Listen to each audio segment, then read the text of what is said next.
What's up guys? So today gagawa tayo ng digital art. I-remake ko yung previous work ko kasi nakita ko sa FB 10 years ago. Ayan. Oh, diba? Ano yun? T, 10 years ago. Ba't ganyan ang ilong T? Ba't ganyan ang bibig? Ang mata? So, i-recreate ko to kasi ginamit ko dito before na as naalala ko is ball pen and paper only. So, now I will try to do a version of this ng digital art. So, let's start. Okay, so I will start. Siyempre, first, gawa tayo ng layer. And then, I always start sa sketch. Tapos, bilog. Since yung face niya ay medyo side, so, dapat ganun din yung structure niya. So, gagawa tayo ng pisngi. And then, yung bibig. I mean yung baba.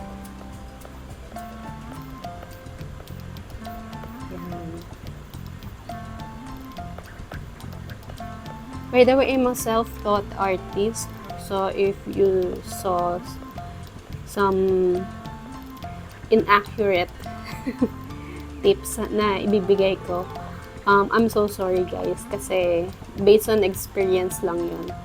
So, yan. Face. So, mostly, ang bibig ay nandito sa lower part. Dun sa lower part ng, ano yun, ng bilog nyo. And then, tenga. So, and, oops, wait. Lagyan natin dito ng tenga.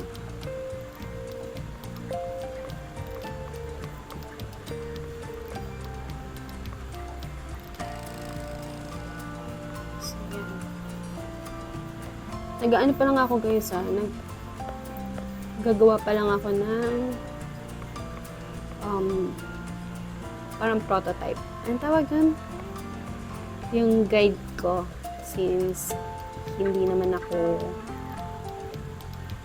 nag-aral talaga ng digital art or any art related. So most of these are just self-taught. So, ina-adjust ko siya. And then, yung ilong, dito natin ilalagay. Napansin niyo yung ilong niya? Ang pango ng ilong nung ginawa ko. So, gagawin natin siyang matangos. Kasi it's 2026 na. So, deserve mo magkaroon ng matangos na ilong. And then, dito yung mata.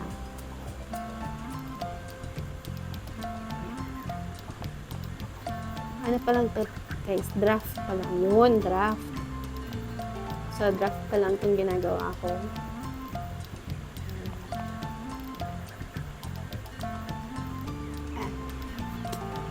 And then, of course, yung buhok niya.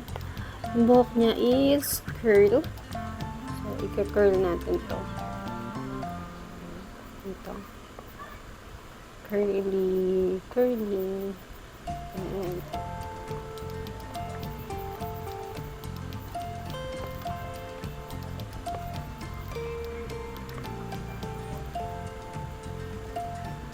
Ano ba magandang buhok niya? Nakalugay or nakatali? Nakatali na lang. Ayan.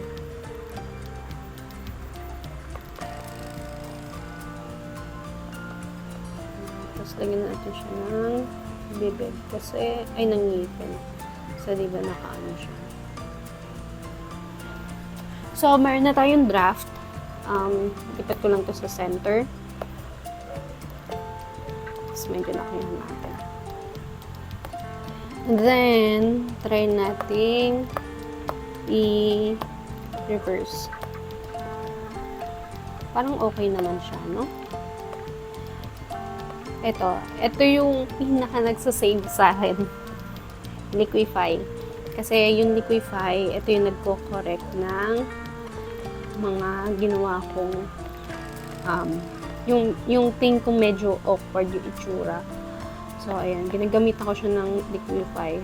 So, kung mapapansin niyo yung mga time-lapse ko, kapag may nakita ko yung biglang nagbago sa itsura, nung, tulad nito, binabago ko yun sa tenga niya. Kasi ang tenga natin ay mata, tas andito lang siya sa medyo baba. So, kailangan natin baguhin to? Kasi yung tip niya, ito, yung tip, nasa ibaba lang ng mata natin. So, kailangan ko siyang ibaba ng konti. Yan. Ibaba ng konti. And then, yung mata, medyo iaangat natin. Diba? Yan. Sa bibig.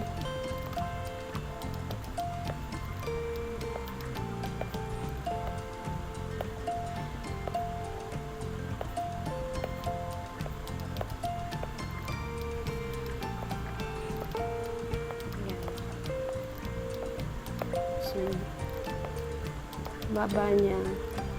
Lagyan natin siya ng medyo sharp na panga para mas chicks, di ba? Para mas chicks to. Yan. I think okay na siya. Kaya natin i-reverse. Pwede na yan. Pwede na. Tapos, ibababaan ko yung opacity. Then, dito na tayo gagawa ng line art.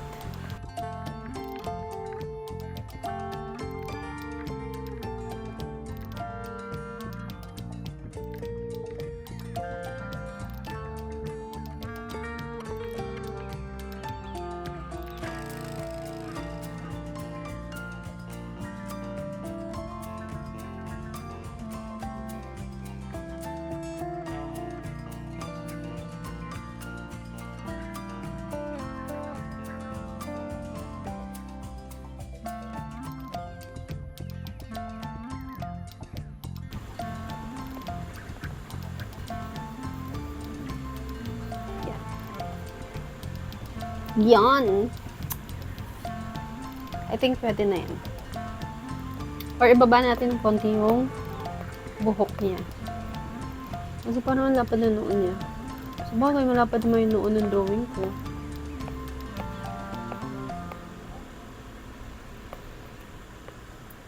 Pero parang hindi na siya. Yan.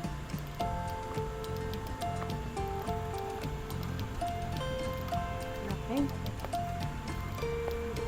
So, this is the first and second draft. Ano ko na siya. Ganyan. Kasi gagawa na tayo ng final draft natin ng mukha niya.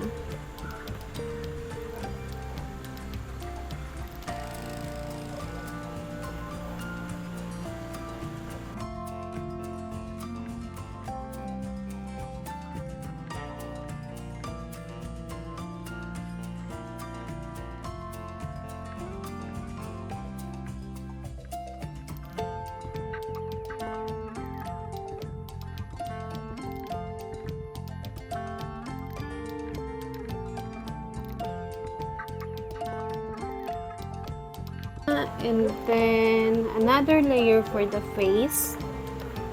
So, bigyan natin si ating ng magandang kilay.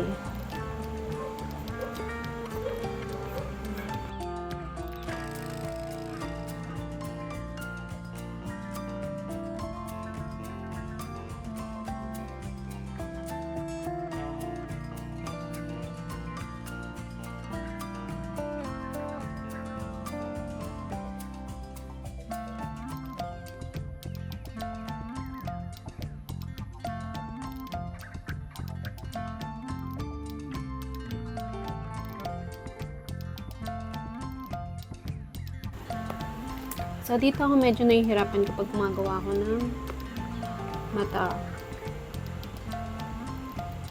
Kasi, kailangan ng size ng mata mo, yung ilalagay mong bilog, is same sa size ng kabila. So, duplicate natin yan.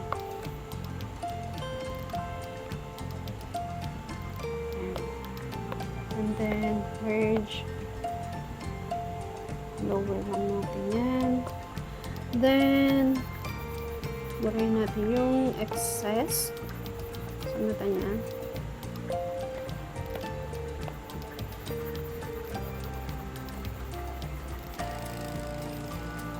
Hirap mo kasi yung pantay na eh. Kasi minsan nagmumukha siyang duling. So, tignan natin kung nagmumukha duling ito. Uy! Parang di naman.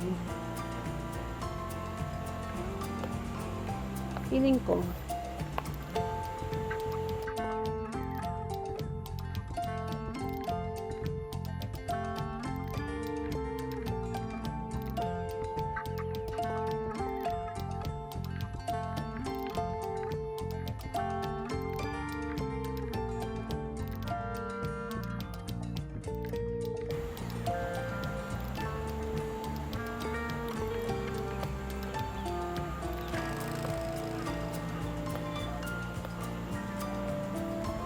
Okay, so ito yung quick na line art. I-render ko lang siya. Balikan ko kayo after ilang minuto.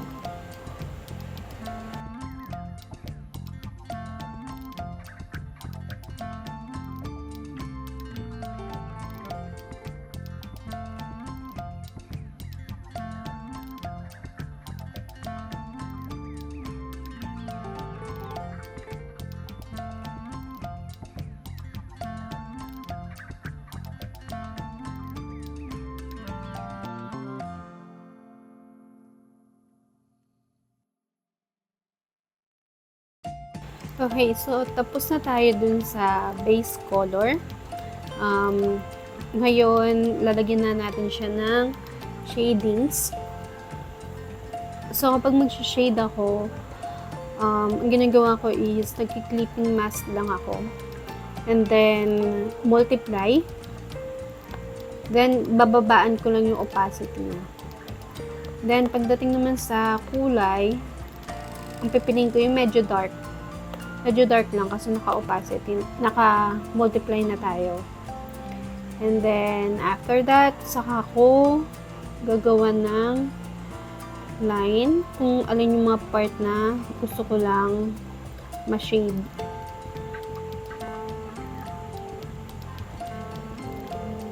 So, for example, sa part na to, yan. Diyan lang sa part na yan. And then, dito, tenga. Actually, hindi pa ako magaling mag-shading, guys. So, sorry na agad kung medyo mali yung mga shadow na ilalagay ko. Sorry na agad. Yan. And then, dito sa mata. Lagyan natin ng shadow dito sa mata.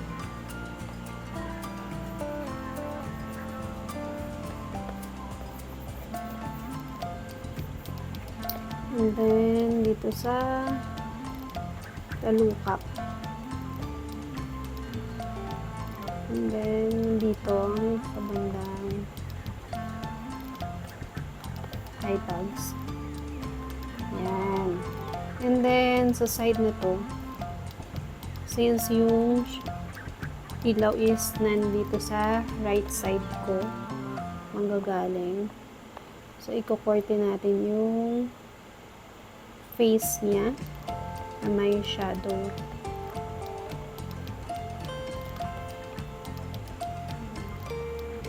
Oops. So, i-korte natin yung baba.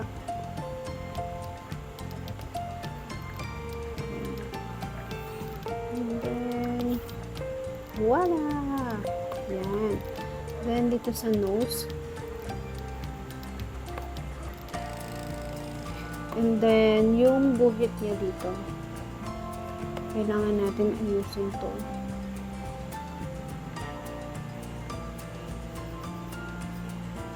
Ayan. And then, lagay tayo ng maliit na linya. Para dyan.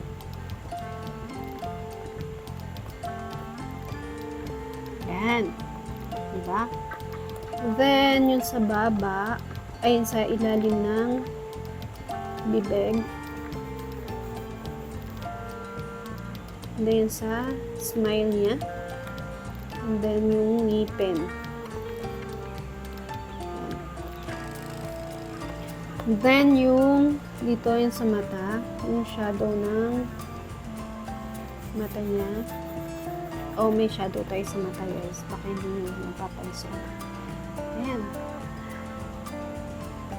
And then, sa buhok. Yung buhok naman, add tayo ng additional layer. Tapos, clipping.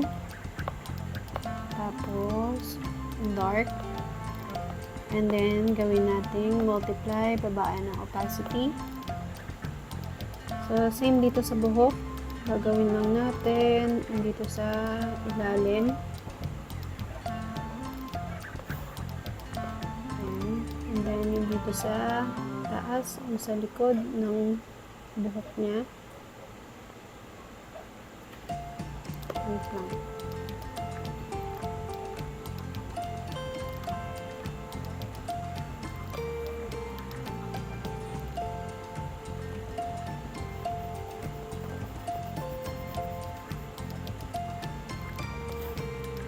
Oops.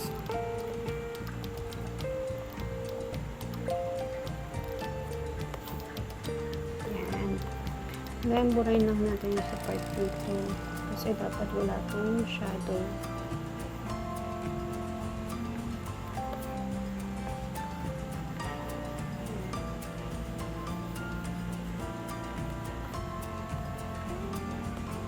And then, gano'n natin dito ng adjustments para sa buhok, para masundan yung flow ng hair niya.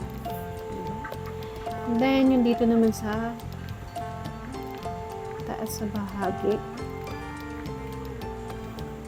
since may shadow dito, kailangan din natin lagyan ng shadow yung buhok niya sa part nito.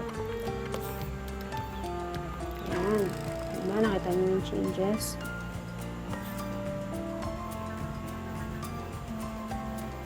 Yan. So, yan na.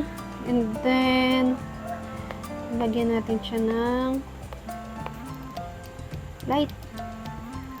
lighting. So, I mean yung highlights. Overlay.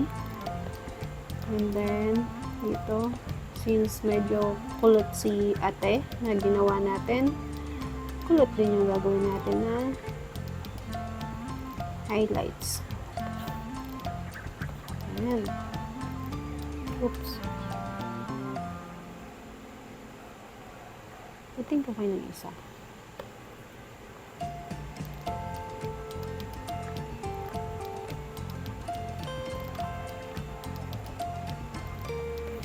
Ayan. Gawin na natin ng medyo mas wide. Ayan. Diba? Babaan natin yung opas. Okay. So, dito ako gumawa ng simple drawing ngayon. So far, yung itsura niya. So, from before, yun natin ito. Then, after. So, ito na yung version natin ng face na to ng 2016, sorry. 2016. So, malay natin, after 10 years, gagawa tayo ng another version nito, digital art. So, yeah.